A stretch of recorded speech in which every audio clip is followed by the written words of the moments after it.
Agreed. And I love your perspective. Thank you for the positivity. I do Yeah. not, I love that. And thank you for sharing that. I need to see that. But this class was written because I got so frustrated with how we're portrayed on TV and in TV shows and movies. And so, can anybody else think of any characteristics or typical real estate agent that they show on TV? And thank you for your input. And I'm glad that you see it a little different way. But anybody else have any famous realtors from TV shows that come to mind?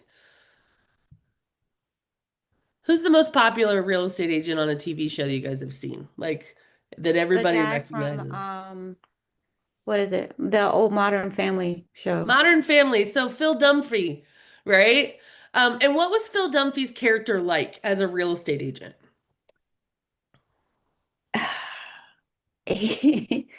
I guess kind of spacey.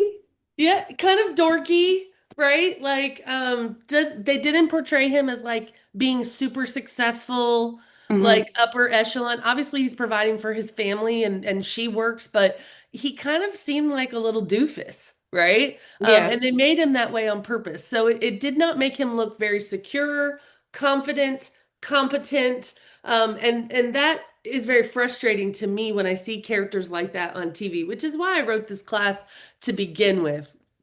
So this class today basically is for, I'm gonna make, there we go.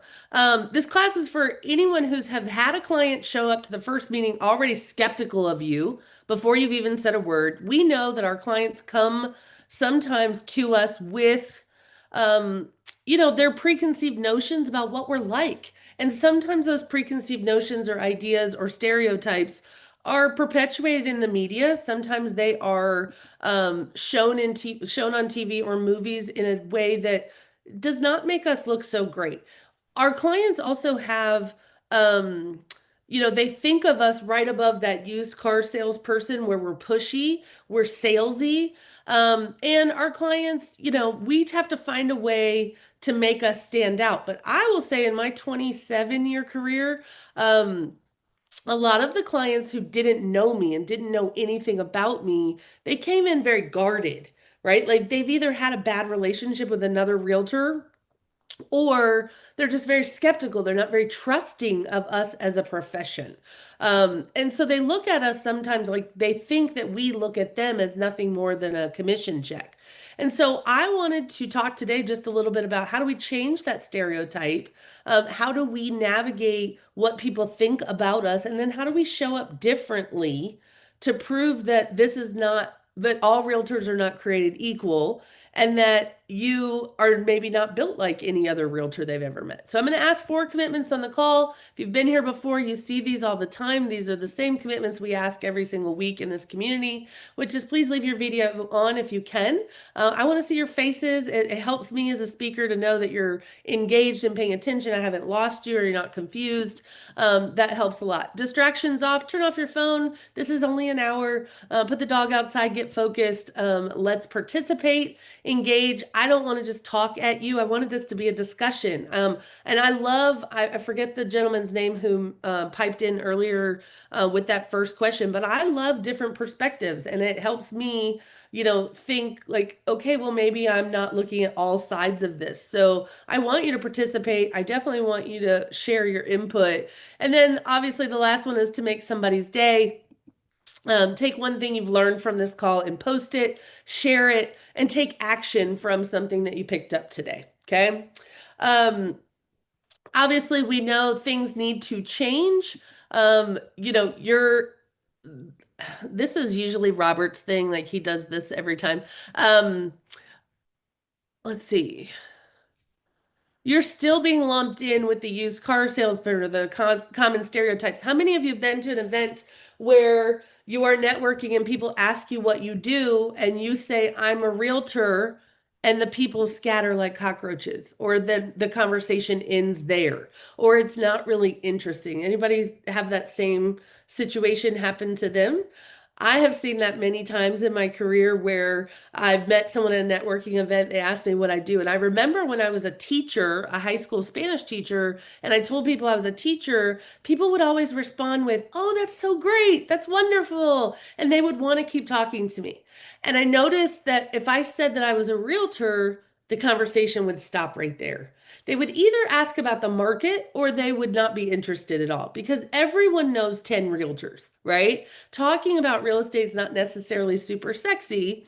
And sometimes people, they have their own preconceived ideas about our industry. And what I am passionate about is making sure that we stop the stereotypical generalization of us, that we elevate our service to a higher level so that we are compared to attorneys, physicians, accountants, CPAs, financial advisors. I want you to think about how we operate our business right now and how different those other industries that I just mentioned to you, how those members are treated.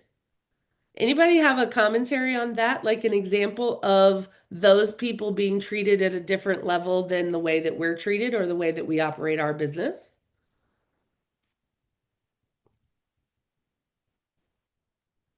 I'm not sure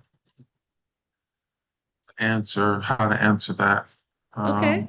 Can you rephrase it so I Yeah, can? so for example, attorneys, financial advisors, accountants, CPAs, um, uh, those types of industries, they tend to garner a certain level of respect. People don't demand their time on a 24-hour schedule. People respect their work hours and boundaries. People talk to them in a different manner sometimes. I know I've had people that, again, I've been doing this since dinosaurs roamed the earth, and I just don't feel like sometimes people talk to me with the professionalism and the experience that I have. I don't necessarily get treated that way sometimes. And so I'm just wondering if you guys have experienced the same thing. And do you feel like that we get treated? And I think loan officers, somebody said that too.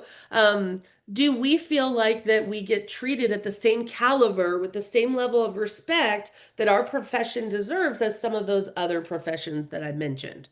Or am I just making this up? I Well, don't think so. Oh, go ahead. oh no, I was just Laura's gonna is say speaking. I understand exactly what Laura's saying, and I think a lot of times there's a stereotype, like you said, like we're packed in with those used car salesmen versus these are educated professionals, and so are we, and we have to show that.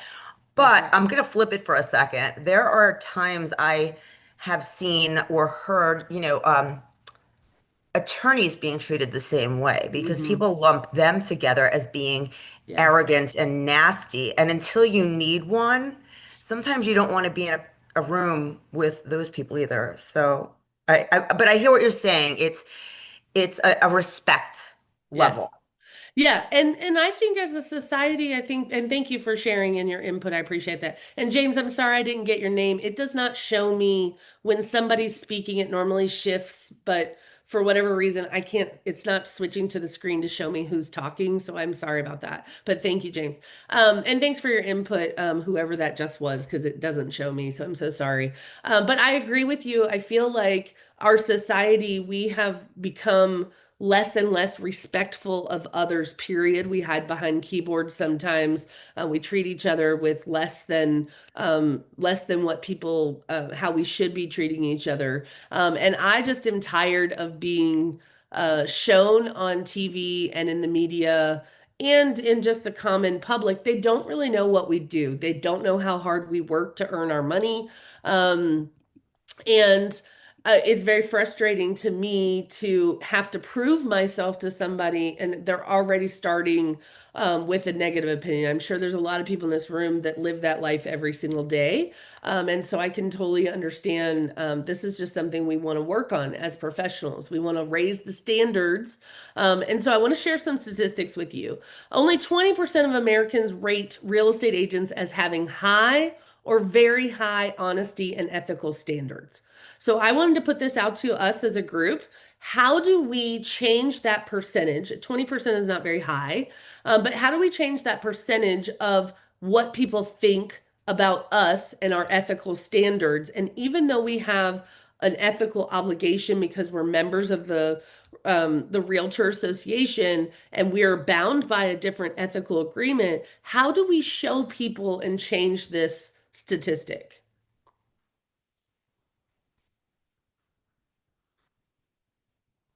I think it has to do with how you introduce yourself.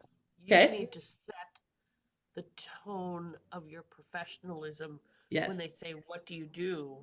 You don't just say, so I used to say, "I make dreams come true," but then I'd follow it up with, "I'm a home mortgage loan officer," and that just would sometimes, at first they'd be excited, and then I'd watch, "Oh, well, yeah, right." And it's like, you have to set the tone differently when you I agree with you. Who else? Can you hear me? I can. Okay, so I feel as though a lot of realtors have this. Some realtors basically like put a lot of pressure on their buyers or somebody they just met. So I Mhm. feel like they gotta like just just try to build a relationship instead of like trying to put a lot of pressure on them trying to buy something. Yes, love You it. know? Nobody love that. Nobody Yeah, likes to cause be sold, yeah, right? like sometimes like I met a realtor for instance, they kept blowing me up and texting me, and that makes me just not want to work with somebody. That pushes Right. me away.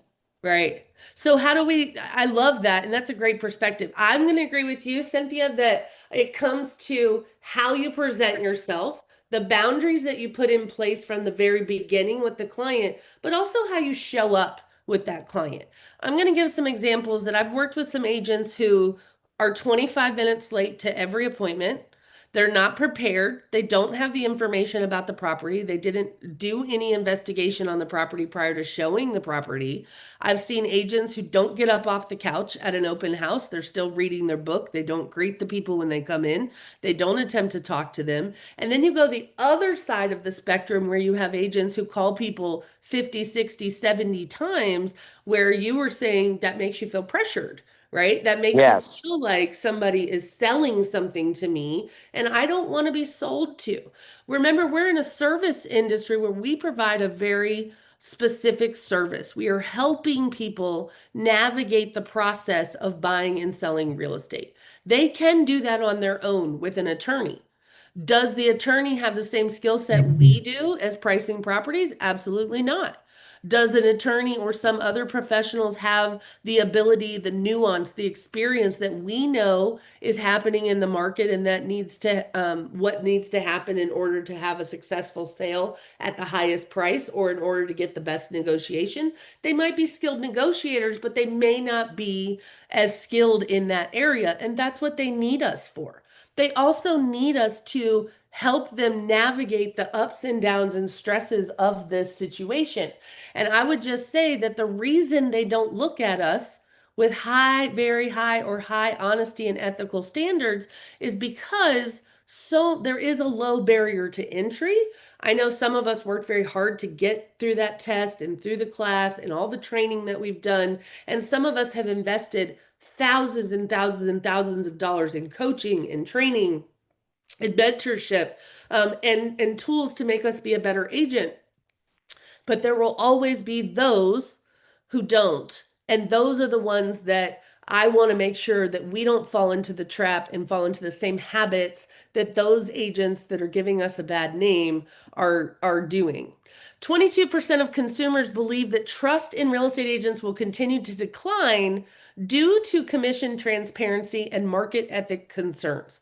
So one question I want to ask you guys is, since the lawsuit last like 2 summers ago, I think, August, um, have you noticed any bad behavior from agents in your market?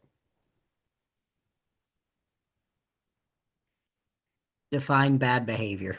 Okay, I'm glad you asked that. So bad behavior would be going behind the sign, right? Something that's already listed and you reached out to the client directly.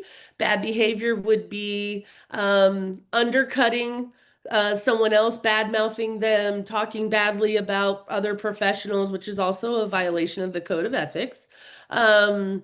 Bad behavior might be not being honest with the client because you're desperate for a sale, not looking out for their best interest. Those types of behaviors. Anybody seen any of that recently? Could it be a listing agent that doesn't notify all parties that it's become a multiple offer situation? Absolutely. They If they I just do, yeah, go ahead. I'm sorry. they just they rejected our offer, and then we found out later that they accepted another offer immediately after and never notified us or gave us the Sure. opportunity to bid again. And that always feels awful. I can't say for definitively on that specific situation whether or not that was a violation or bad behavior because sometimes those are based on instructions from the seller. However, the right thing to do, in my opinion, you've got to do what's in the best interest of your client. And in the best interest of your client, sometimes is opening that window up and giving an highest and best offer by a particular time so that all parties have the ability. That does sometimes backfire, and sometimes people don't want to be in a bidding war and they may lose out on an offer. So a good agent will present both of those scenarios and options to the seller and let the seller decide, how would you like for me to handle multiple offer situations? At the end of the day, the lack of communication breeds assumption. And the assumption is that was shady because you didn't communicate that you were expecting another offer, or that you didn't communicate that you were negotiating an offer. And so that feels gross. And the more that agents are making less and less money, the more desperate they become, and the more you're going to start to see bad behavior. Number three, the statistic I want to share with you is the average American watches over 3 hours of TV per day, and your client got their first impression of a real estate agent on a screen long before they ever met you. So breaking the stereotype doesn't start with a better pitch. It starts with showing up, like we were talking about earlier, Cynthia, showing up in a way that they've literally never experienced from an agent before. So first of all, let's identify the stereotypes. So this is what I was talking about. So what stereotypes do we usually see on TV? We talked about Phil Dunphy in Modern Family. Carol Burnham, do you guys remember the movie American Beauty, where she walks in and says, "I will sell this house today"? She was kind of portrayed as not being at the top of her game, kind of a mess. The untrustworthy agent, like in the money pit, that agent just wanted to sell the house, was not honest. They did not share the disclosure information. There's a realtor that's depicted on The Simpsons named Cookie Kwan that is also not trustworthy. And then we have the pushy and salesy people that we talked about as well. And all of these stereotypes are not egregious by any stretch, but they just don't shed a favorable light on us. They don't show a positive experience.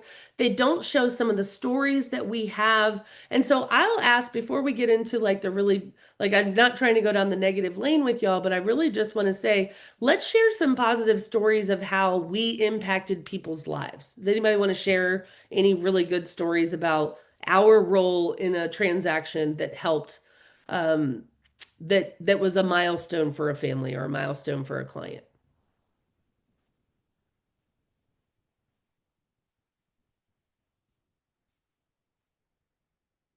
I know I'm not the only one that has good stories to tell.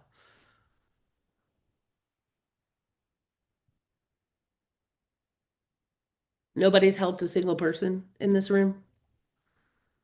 I'm going to unmute and Thank you. I think there's several different ways that you've helped people. Like a first-time home buyer. There's nothing more rewarding than a first-time home buyer when you get them in a home and how thankful they are. Or at the opposite end of the spectrum, as somebody's parents have died off and they've got to sell the property, and you walk them through the process and help them with it. I think that also is a good feeling, because you know that you've helped them in a kind-hearted way to get through the last of their everything. I agree. Thank you. I'm sorry it didn't show me your name. Thank you so much for I'm sharing Patricia that. Smith. Thank you. I appreciate you chiming in so much. So, anybody else? I mean, I think those are great examples, but I agree. I think part of changing the public perception, first of all, we have to recognize what they think. We have to uncover what they think about us as a whole. Do they mistrust us? Do they think that we are out just to make more money? And I'm going to talk about that in a second. But I think personally, we have to tell more stories about the impact that we have, about our role in the transaction, in our role in helping people solve the problems that they have and how we helped them. So, for example, I had a client once that they had been living in this neighborhood in Nashville for over 50 years. They'd raised their children there. They now had grandchildren there, and they were being harassed on the daily basis by developers. Greedy developers who not banged on their door and put notes on their door and mailed them things, but we're talking developers that would file codes violations on them 3 or 4 times a week, that put poop on their front doorstep, that harassed them as they walked around to the store with their grandchildren. They were being they were being harassed, and they came to me and said, "We've lived in this neighborhood for 50 years. We have been burned by 3 or 4 other realtors that wanted to try and take advantage of us, but they were really working for the developer and they just wanted a quick check. And my wife doesn't trust anybody," is what he said, "and we need your help." And I was able to help them sell their home for cash, on terms that were acceptable to them. And that allowed them to pay cash for their next house, and they felt safe. And I remember at the closing table, he was crying nonstop, and I didn't understand why this was so emotional to him. And he literally shared this story with me that they came from the projects, that they worked their way out of the projects to buy this home. They raised their family in this home, and that now they couldn't even walk their grandchild to the corner store without being harassed or people calling them names or threatening violence on them. And their neighborhood had changed before their eyes. That to me is a story that shows our role in their life. How did we help them get to there? How did we help them get to that point? I've helped people whose babies had passed away and that home did not no longer felt comfortable anymore. I've helped people after death, after marriage, where they're joining two families together. And that's a very happy, joyous moment. And so one of the things I will say is I know that you guys have had those stories too. And I know that you have a whole list of people that you've helped or been a part of their journey.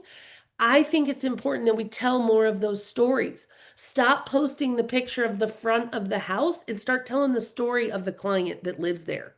Why did they need your help? What were they struggling with or fearful of before they reached out to you? And how did you help them achieve their goals? And did you run into any problems along the way? Telling more stories of those will demonstrate us in a more competent level and help us show the human side of us, because I don't think that we're portrayed as humans a lot of times, especially with the way technology is infiltrated in our industry. I don't know that we are shown as humans who are part of their milestones of their life. I am a realtor because I've been doing this so long, and the way that I run my business, I do get invited to baby showers and weddings and graduations and birthday parties for dogs and who knows what else, because I've become a part of their life. And now I'm not just a realtor, but I'm their trusted friend and advisor. And so I think how we change this perception is telling more stories that make us human and relatable. And I think it is also about showing up in a way that doesn't make them think that we're used car salespeople and greedy. How many of you ever had a client that said, "I know you just want me to spend more money so that you make more money"? Has anybody ever had a client say that to you? Like in the negotiations? Shane, you're shaking your head. No, you're lucky. Yeah. Well, I just got served all the buttholes. I don't know, but I have had all kinds of things. But Oh no, yes. I've had plenty of buttholes, just not that specific Just butthole. not that one? Okay, great. But I often get in the negotiation when I'm trying to push them to come up in their offer a little bit, or I'm trying to come up with a solution that satisfies both parties. I have had clients tell me, "Well, you just want me to spend more money so that you make more money." And sometimes I have to remind my clients at the time, I was a single mom of two boys. And if you have boys, they eat everything in sight and they're very expensive, period. And I would tell them, listen, the difference between 250 and 255 is about $7 to me. That doesn't feed my children lunch, much less dinner, right? They think that we get paid so much money that I just want you to spend more money so I make more money. I can't even shoe my children on what the difference on that is. So that's not my goal. It's not about making more money. It's about you getting what you want and having a successful chance of getting this house, right? And so sometimes we have to tell them, listen, I don't know what the experience that you've had with other realtors has been, but I'm not like every other realtor you've worked with. And I'm going to continue to show you. And I've had clients that at the very jump told me, well, I don't trust realtors. I don't like realtors. And I've had that many times in my career. And I usually just laugh at them and say, I'm so sorry that you feel that way. I'm sorry that you've had an experience like this that has caused you to have um, opinion of us, but I promise you I'm not like everybody else. I love that you guys put the memes of the Simpsons characters in here. I'm looking in the chat real quick. That is fantastic. I get exhausted trying to explain to people that realtors do not set interest rates or home pricing. That is really exhausting and tiring. And we get blamed for a lot of that, but we are not even in control of the interest rates. And the prices are set by the sellers, to be honest. We influence the price by giving our advice, but the price is set by the market, to be honest. Lisa Kramer said, got a lady into her first home after running from an abusive husband, and then 3 years later sold that home for her and got her into a bigger home with a kitchen and a pool she was dreaming of. Those are the stories you want to tell over and over and over again. How did you show up for that client? What was that client's concern? Here's the truth. I love you guys.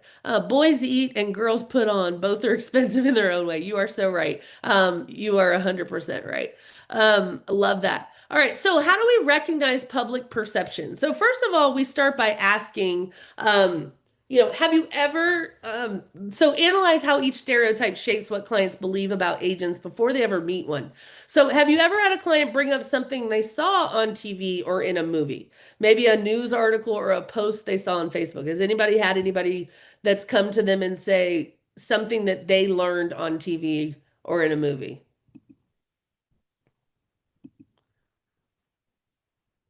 And how do we know if our clients have a stereotype about us?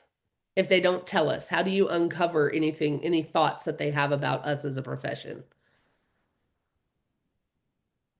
Y'all gonna have to start getting some coffee before you show up to this thing. All right, so I start by saying, have you ever worked with a realtor before? Especially if it's been a buyer that's a first-time buyer or something. Have you had an experience with another realtor? Remember, everybody knows 10 realtors. So I'm sure that people have had experiences in the past with other realtors, but I'm going to always ask, even my seller clients, describe your experience with realtors in the past. What did you like about them? What did you not like about the realtors that you've worked with in the past? If you ask that question and shut up long enough, they will tell you everything you need to know about how to get a win with them.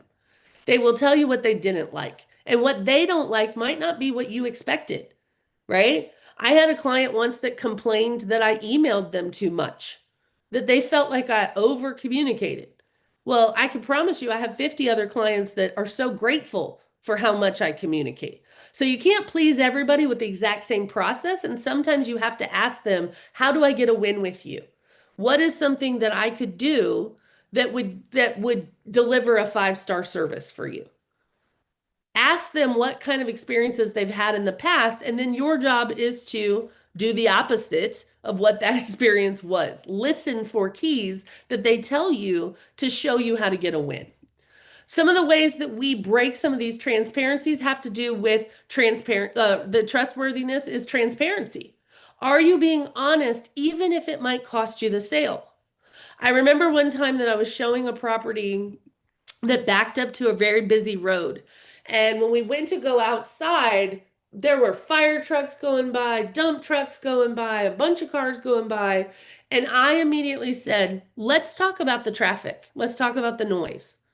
And they looked at me almost bewildered or confused, and they said, "We were really surprised that you asked us and brought it to our attention because we expected you to downplay it because it might cost you the sale."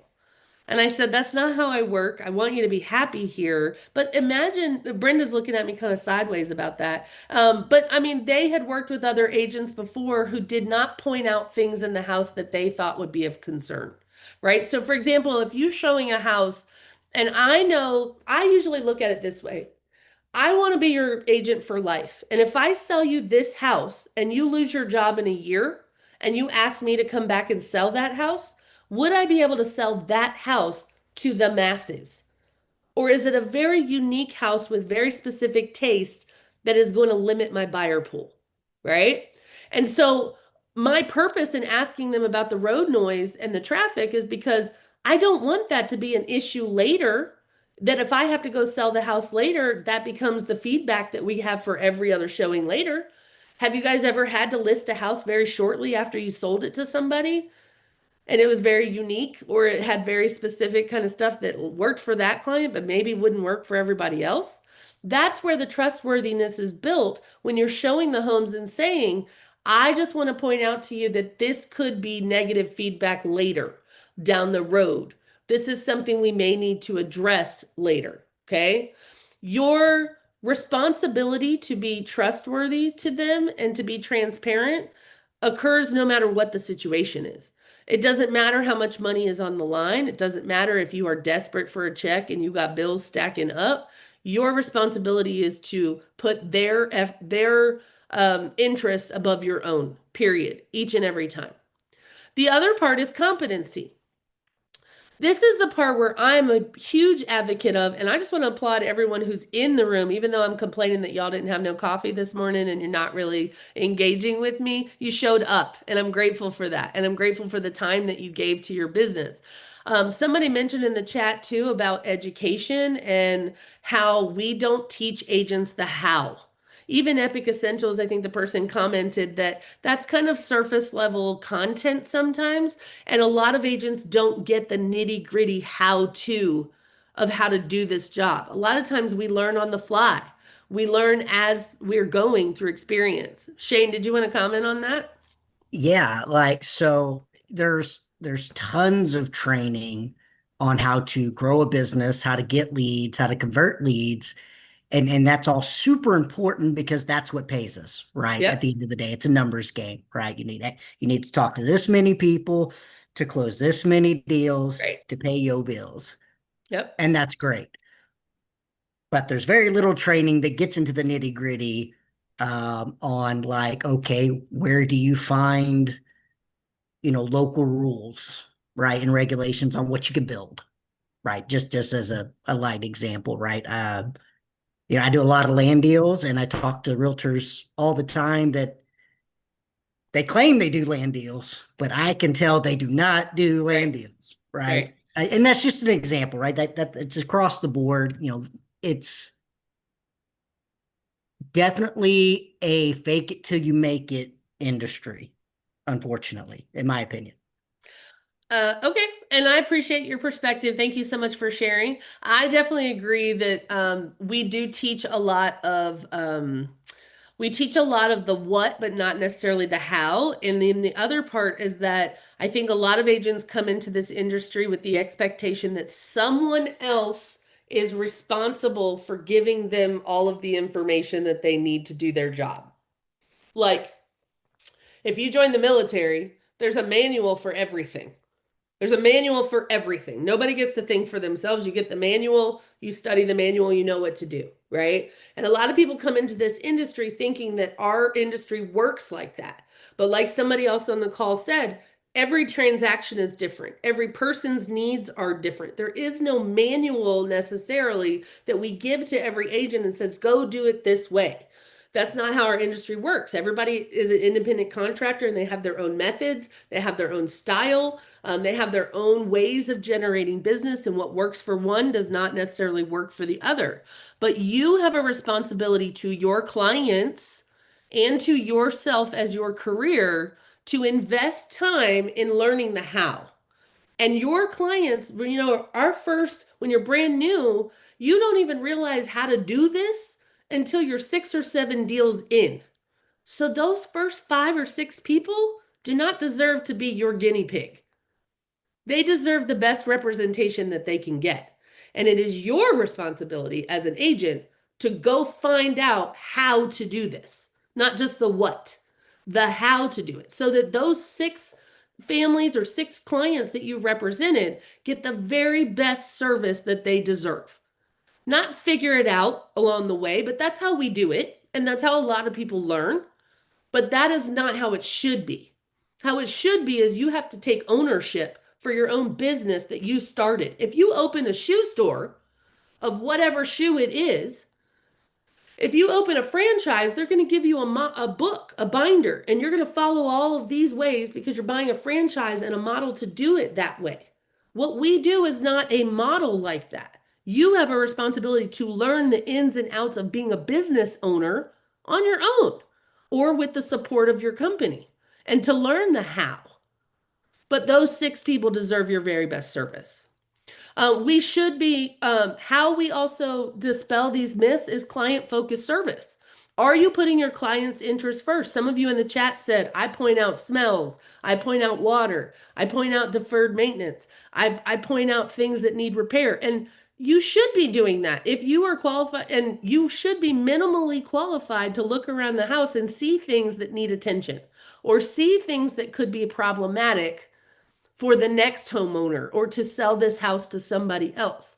Anybody, y'all in Middle Tennessee have a lot of steep driveways sometimes, just because we're blasting up limestone and we're building the house. And so that steep driveway might not be a problem for you. I used to own a house in Leaper's Fork that was on 5 acres in the woods, but my driveway had a 38-degree curve in it. That driveway did not bother me at all. But do you know when I went to sell that house, it took me over a year to sell it, and everyone complained about the driveway. So those are the kinds of things that, are you thinking about the future, not just today's purchase, but if they need to sell it in the future, how hard is it going to be to sell it because of the type of home it is or the features or the uniqueness or whatever it is? And are you being honest with the client to make them think about that? Or are you just letting them fall in love with the emotions that the house brings up, right? At the end of the day, you must put your client's interests first rather than chasing your commissions. And then professionalism is setting realistic expectation and treating each transaction with care. This is where you get to put your boundaries in place that determine if they treat you like a used car salesperson or an accountant. Has anyone ever called their accountant at 9 o'clock at night and expected them to answer?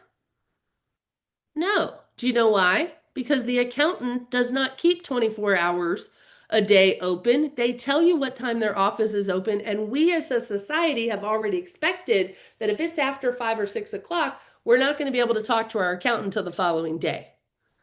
But for some reason, we have just, because real estate doesn't happen 9 to 5, Monday through Friday, we have made ourselves available at hours that are beyond 5 or 6 o'clock and beyond Monday through Friday because that's when business happens. But that does not mean that you have to be at people's beck and call at 1 in the morning, at 10 o'clock at night, at 7 in the morning. You put those boundaries in place when you meet your client and you establish, let me tell you what my working hours are. Let me explain how we're going to work together and set those expectations right on the beginning. And then when they are misbehaving, and I say they're misbehaving, but sometimes it's you, sometimes it's the agent that's misbehaving. When you begin to treat each other and talk to each other disrespectfully, I want you to stop conducting real estate through a text message. Number one, text is convenient, but it is often misconstrued and misinterpreted. Stop texting when you see things are going off the rails or you're seeing that somebody is aggravated, agitated, annoyed, frustrated. Hang up the text and pick up the phone and talk to them. Because when it starts going off the rails and you're trying to put it back on the rails through a text messaging, it is not going to work. You've got to hear the inflection in their voice. You are misinterpreting tone in a text. Maybe they're misinterpreting tone.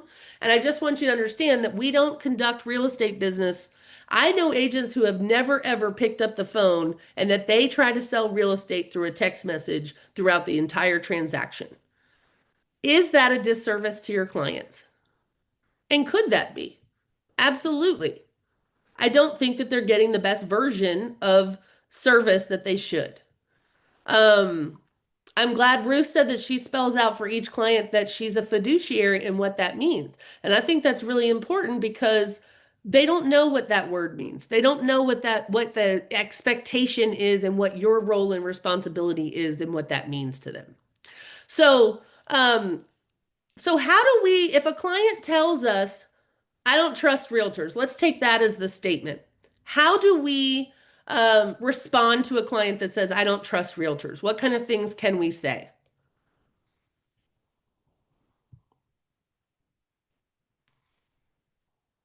Well, you can ask them what it is that they don't trust. Okay, Brenda, good. So can you tell me a little bit more about why you don't trust realtors, right? Tell me a little bit more about that. Tell me why, have you had an experience in the past that's causing you not to trust anyone, right? Love that. Ruth, I'm coming to you next. Unmute yourself for me.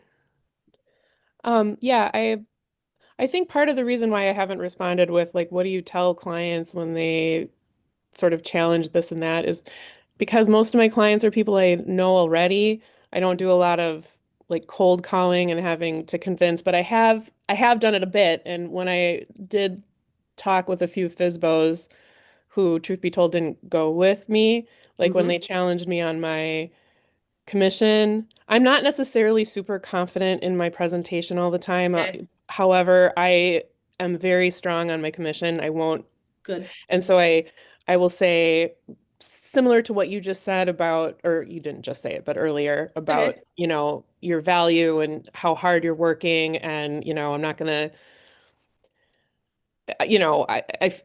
I can't remember how I worded it, but something along the lines of, the discount agent might give discount service, my Great. full attention is this and that. But anyway, and then if there, to your question you just asked about trust, I don't trust agents. Agents are smarmy or whatever. And usually I'll just sort of agree and say, we find, yeah, In I every find that in industry. every Yeah. Yeah. place. Yeah. There's good and bad apples. And and so as we work together, um, usually I'm talking about this in terms of other agents. I don't try Sure. to say I'm trustworthy, like I just am. I'm not gonna plead my own case, I guess, Sure. because I feel like you either trust me or you Yeah. don't. Yeah. And we probably shouldn't work together if you're like, I don't trust you. You're suspicious or sus, as my kids say. Yeah, exactly. Well, thank you for sharing that. I appreciate that very much. I will agree with you that when you are working with your target client, that target client is typically attracted to you. So you don't have to sell yourself as hard. You don't have to convince them to trust you. They already know, like, and trust you based on you attracting them to you. So this is typically for people, strangers that we don't know, or perhaps somebody that was referred to us that we don't have a solid relationship with yet. And our job is to just work every day to change the perception that the public has about our industry and about us as professionals. At the end of the day, we have to show up as a professional. You cannot show up 25 minutes late to an appointment and think that your client's going to be okay with that and think that you are a professional. You cannot know what the contract says and think that the client has trust that you are the competent person to help them. You cannot give them a price that is way out of line from what five other realtors have told them in order to win the listing and think that your seller is going to think that you are competent enough to price the property correctly. And then the biggest thing is you cannot be a pit bull on a bone when it comes to working with other agents. We have to have a spirit of collaboration. And there is a way to negotiate for your client without being rude, without being snarky, without being disrespectful. And if you are a reactionist, meaning that you come out of pocket and come unglued when you feel like the deal is slipping through your hands and it might fall apart or someone's accusing you of something, I think you need to learn some skills. You need to learn some self-regulation skills and some composure skills and professionalism because that's not how we behave. And if you are the person that feels like I have to defend myself if I'm being attacked by whether that's another agent or your client. There's a way that you can defend yourself with poise and with professionalism that is respectable. And, you don't have to apologize for your reaction to something that was probably a misunderstanding or was not the best way to handle that. Even my son got wrapped up in a situation where another agent called him screaming and yelling at him and cursing at him, and he responded in kind. And I want to remind you that, yes, we are always we feel like we need to defend ourselves. We know how hard we work. We don't like people questioning our integrity. But I would say, did you show something different? Did you show up in a different way? And then remember that you are a representation of your company and your brand and your representation of our industry. So when you show up and you come out of pocket and you behave in a way that requires an apology, I would ask, are you helping change the way people think about us and change the way people think about us as professionals? So I definitely want you to start asking, what's your past experience been with a real estate agent? This is a question that uncovers, like we were talking about in the chat, it uncovers how to get a win with them. And I think you should ask that whether somebody has indicated that they have had a bad experience or not. You should just be saying, tell me what your experience has been with other real estate agents in the past so that I know how to best serve you, right? I'm just checking the chat here real quick. I let their emotions take over them. Then I reeled them in. And when I asked them to walk the house looking down and looking up and looking in corners, 75% of the time, they didn't notice that it might not be the one. Or they notice that it might not be the one when she makes them kind of look a little closer. I love what Kubra says. I think that's how you say it. The strongest strategy is to connect as a human first and bring professional value through that connection. And if I could put this in bold and put this on the screen by itself and leave it there all day, that is what I would say.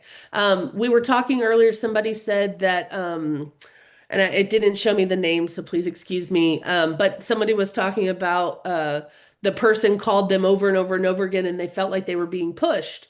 This is the same situation where somebody has learned the what, but not the how. And the how starts with relationship building first. You cannot ask for loyalty, even trust or respect without earning that relationship first. And that starts with being human, and it starts with treating people with dignity and kindness and respect to start with, and showing up as a professional.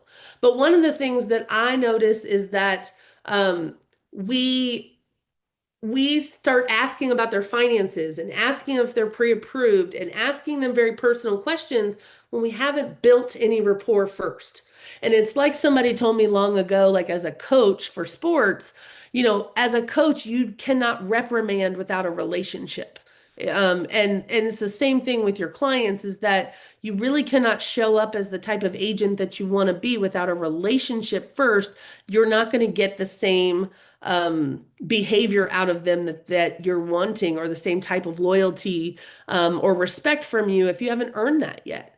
And so how do you start by earning that? You show up. You show up the right way. This is not a sale. This is guidance. This is consulting. This is giving them their options. This is helping and assisting. And when you see yourself as a salesperson, you're always going to hold back a little bit, because in the South, we don't like being pushy and we don't like salespeople, right? And that's going to probably cause you not to capitalize on some opportunities that you would have otherwise. But my advice to you is to show up as human as you can. Learn more about them, ask more questions, go a little deeper with those questions over time, and then show up so that you can demonstrate your competency. And if you're not competent yet, the confidence will come from the competence will help you build confidence. The more you know, the better you are to serve your clients, and the more confident you're going to be in what you're capable of doing. So I would identify one thing that you do in your first meeting that might accidentally reinforce stereotypes. So what are some of the things that we do that cause people to think that we're just like all of these stereotypes that we talked about?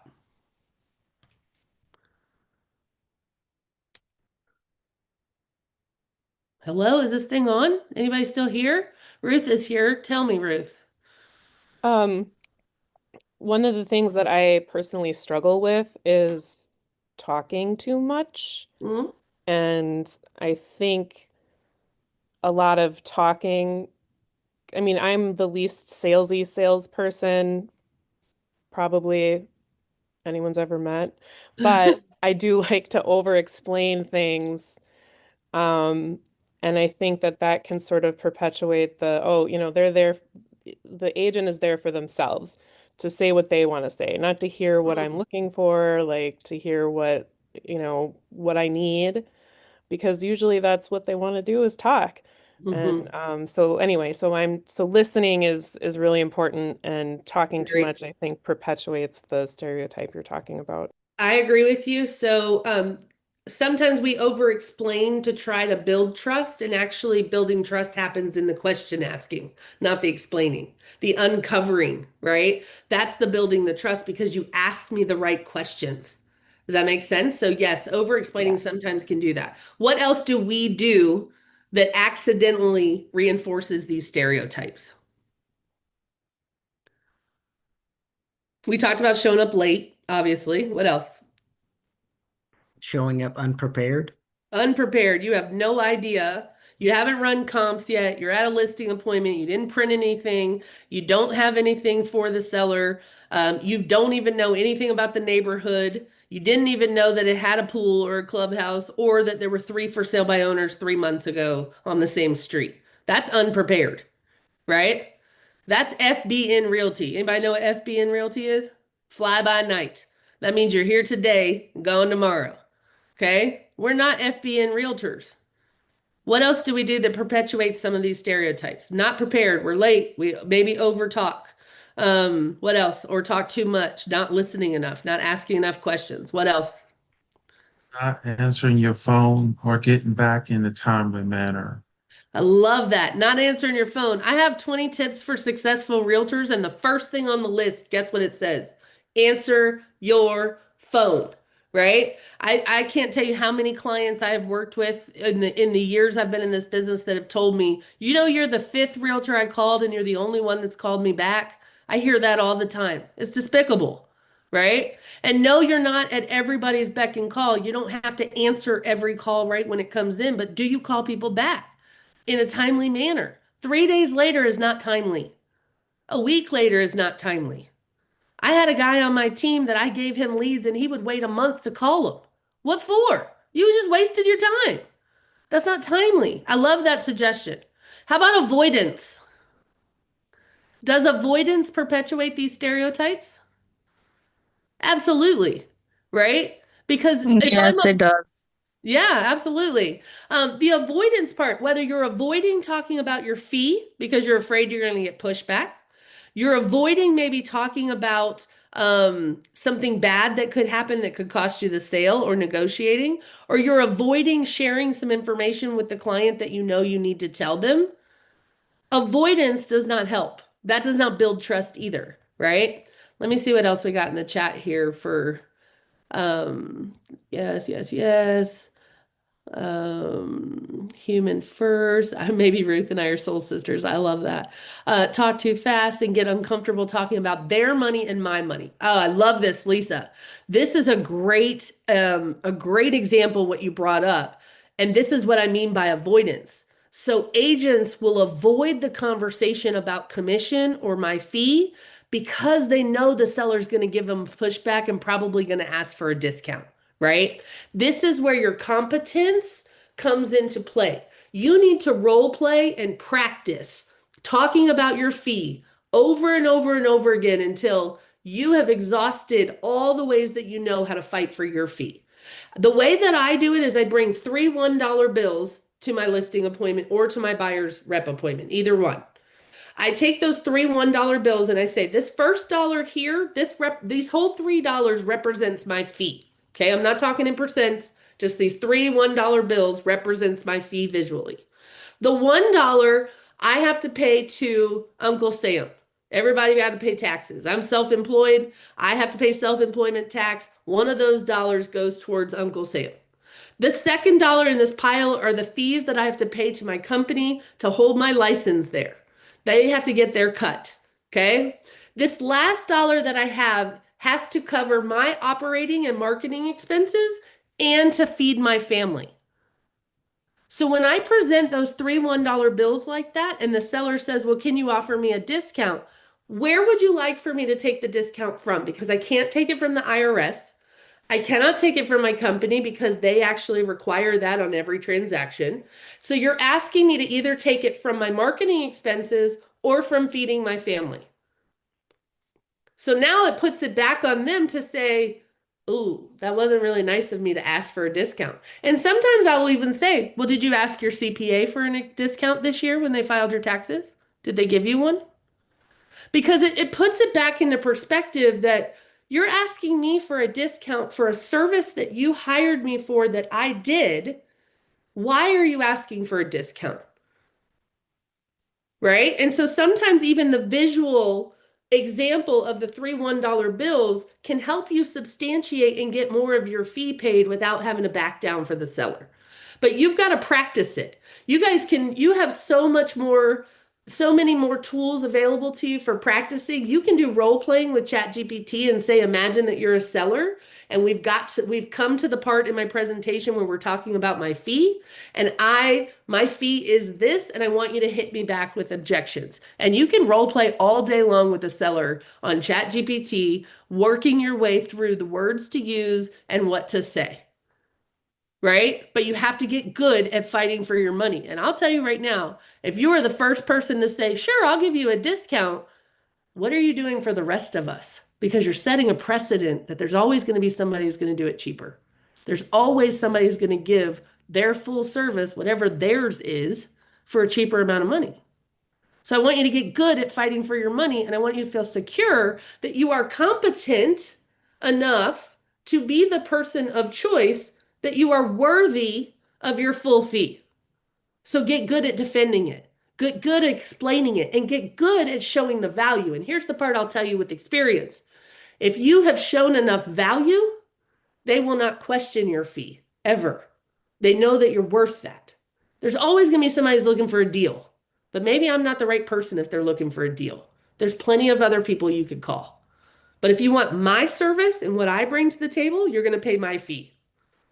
Just like you're going to pay the accountant that's going to guarantee you're not getting audited, or will at least back you up if you do, right? I'm always prepared for seller meetings, but buyers are usually called, get me into this house in the next hour. Lisa, I love this that you shared this too. We're obviously in a different, and I'm about to let you guys go, I promise. We are in a different world in real estate right now where the buyers, they call us at the last minute because they have access to all the data and all the apps and everything. They've already been hunting for houses online well before they ever called you. We still have an obligation to qualify that buyer in terms of our time, energy, and effort. Just because they call you at noon and say, can you show me this house at 2, does not mean that you're obligated to do that at 2 o'clock. And if you choose to go at 2 o'clock and skip the buyer consultation appointment, you've already opened yourself up to a hornet's nest because you have not had an opportunity to talk to them about market conditions and what to expect. You haven't had a chance to talk about how you get paid. You haven't had a chance to talk about how you guys are going to work together and what the process is like. And you're going to be doing more damage control and reactive behavior than if you had just said, I think we need to pump the brakes for a second. I'm happy to show you this house, but do you have 10 minutes or 30 minutes for us to hop on a Zoom call or a FaceTime so that we can talk this through before we go looking at the house? The other thing is, are you pushing back on your buyers to say, have you driven by the neighborhood or done the Google Earth to look at it from the viewpoint before we ever go make an appointment? Because sometimes your clients are going to want you to pop up, and we call those popcorn realtors, by the way. If you pop up every time somebody says jump and you didn't qualify them, and what I mean by qualifying is checking to see what their timeline is. Are they even qualified to purchase? Do they understand how you work and how you get paid? Are you in an agreement with them, right? If you have not qualified those things, why are you jumping out of your seat and running across town to show a house to somebody that is not prepared to write an offer because you have not taken the time to prepare them for what the market conditions are? So I want you to take ownership of your business and decide who gets the value of you jumping up and dropping off everything you're doing to run across town, and make sure that you're qualifying these people before you do that. Okay? I'm curious to hear how others handle when a client jumps directly to asking about commission. So I'll just tell you real quickly. I will tell them, well, let's talk about my fee since you brought that up. I'm assuming that my fee is really important to you in this decision, in deciding whether or not to hire me. So let's talk about it. I explain what my fee is. But I say, but if you will hold on shortly, I'm going to explain to you what I'm going to do to earn that fee. And if you'll allow me to show you the value that I bring to the table, you'll understand why I charge the fee that I do. So I will always tell them up front, but I will ask them to give me a little bit of time to explain to them what I'm doing to earn that fee as well. So I'm not going to, again, it's taking control of the conversation and leading them to the way that I want them to make their decision. Okay. They may be in charge, but actually I'm in charge. Okay. I'm leading them to what I want. Um, I'm terrible at jumping ahead too fast due to ADD and nerves, and I apologize and get back on topic. Girl, yeah, Patricia, a lot of us deal with that. This is also where somebody mentioned earlier in the call. I'm a big proponent of telling you guys to practice your presentations. They do not have to be in front of a real buyer or a seller, and here's the point. Every time you practice this presentation, you are planting the seed of who you serve and what you do differently and how you do your business. Every person that learns that information about you can be converted into a raving fan or an ambassador for your business. And that's also going to help you work out the kinks in your presentation. It's going to help you get better. It's going to help you be more confident when you do those presentations in front of actual clients. But do not be afraid to ask people, can I practice my presentation on you? They will help you. They will let you. And you can get really good at it and work out all those problems. All right, I just got to check a couple more comments and I'm going to let you go. Oh, thank you so much. I really appreciate your feedback. I'm so happy to be here and that they let me talk to you guys. So thank you so much. And I'm grateful that you guys gave me your time. I am teaching an agent mastermind this actually to the first Thursday in May at 1 o'clock. So put that on your calendar. You follow me on socials if you haven't, but it's always posted there in the link to sign up for it. What I'm going to ask for you guys today, can you explain a bit more about Epic benefits? On commission, I have now all of the Epic benefits to show where their money is going to and how I'm going to handle their listing. I don't think your seller clients or buyer clients really care about the benefits that benefit you. They care about what's in it for them. How does that impact them? What kind of service are they getting from you for that fee? So I don't know that I would talk about Epic benefits at all to my clients because that doesn't impact my clients necessarily. So that's my 2 cents. Okay.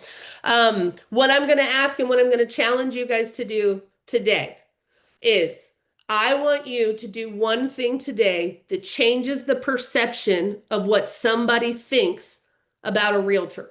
So whether that is telling a story of somebody you helped and your role in it, or if that is showing up as the ultimate professional, prepared, on time, if that is setting some standards with somebody or holding boundaries so that they don't steamroll you and call you at 2 a.m. I want you to do something public that shows people who you are and shows people the professional that you are. Can we all agree to do that today?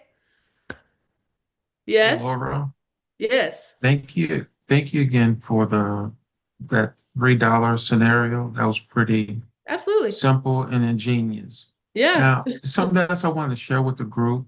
Sure. What I do every day, I included in the chat. Is one of my coaches that she generated this book. Mm-hmm.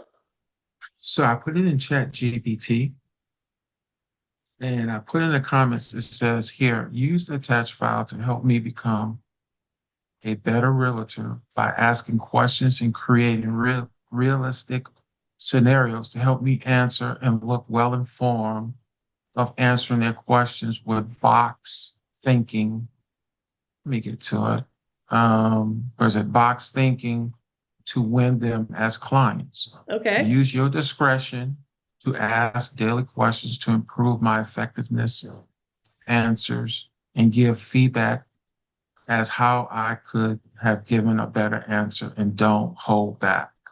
I So love with that. Chat GPT, it'll ask me, I'll change it maybe 3, 5 questions, and I'll respond back or typing or with the voice, and it'll tell me it was weak or here's the areas Hmm. that this is what you should have said. Love that. Love that. Because But anyway, y'all, if what's you have in the feedback with attached someone, file that you're giving it? it's a it's a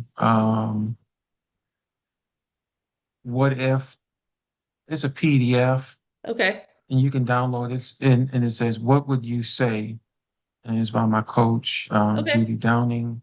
But anyway, my point is, don't get caught up in the coach thing. The thing is, it's write scripts. If Yes. you don't have someone to role play, you can use ChatGPT. Agreed. I haven't tried Claude, but Okay. my point is, you have another tool to help you become a more effective communicator, agent, and like I said, it'll throw stuff at you, and you try to figure it out. And if you don't, this is the time you make your mistakes and learn from it. So you in front of the client, potential client, you're not looking like you don't know what you're doing. I love it. And I agree with you. One of the things I thank you so much for sharing that tip. I agree that Sure. you guys have access to so many tools that I did not have when I got started in real estate. I actually had to have people in my office that would agree to role play with me. And even when I owned my own company, I would try to have those same types of activities, and people wouldn't show up for it because they're afraid of looking dumb in front of their colleagues. But I'd much rather look dumb in front of my colleague and work it out than to look stupid in front of a client that's paying me. So you guys don't even have to leave your house. You can stay in your pajamas and role play with ChatGPT if you want to. But to work out all the kinks and what you say and how you say it, I think that that is a beautiful tool that you guys have that can help you be better at the words. And one of the things that I love that you just said is that a lot of people don't like scripts, but scripts give you the words where you don't have any. They are there as rote memory to respond to things in a way that helps you redirect the conversation to get back to keep the conversation on the rails. And the scripts give you the words to use so that you can think on the fly and that you know how to respond to the objections or the concerns or the feedback that you're getting.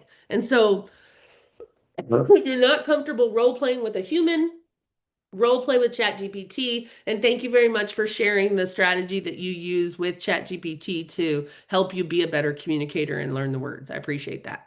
Anybody else have any comments before I got to let you guys go? Because I'm over my time. So I'm so sorry. All right, you guys finally warmed up for me at the end. I appreciate it. Next time, bring a cup of coffee. Hopefully, I will see you guys on the first Thursday of the month where I have an agent mastermind. And I really appreciate your time today. Go out and be the realtor that I know you guys are. Go dispel one of those myths today and show people that we deserve and earn every dollar that we charge our fee, and separate yourself from these FBN realtors and these popcorn realtors, and show me what you got. Okay. You guys go out and have a great day. Go out and sell something. Okay.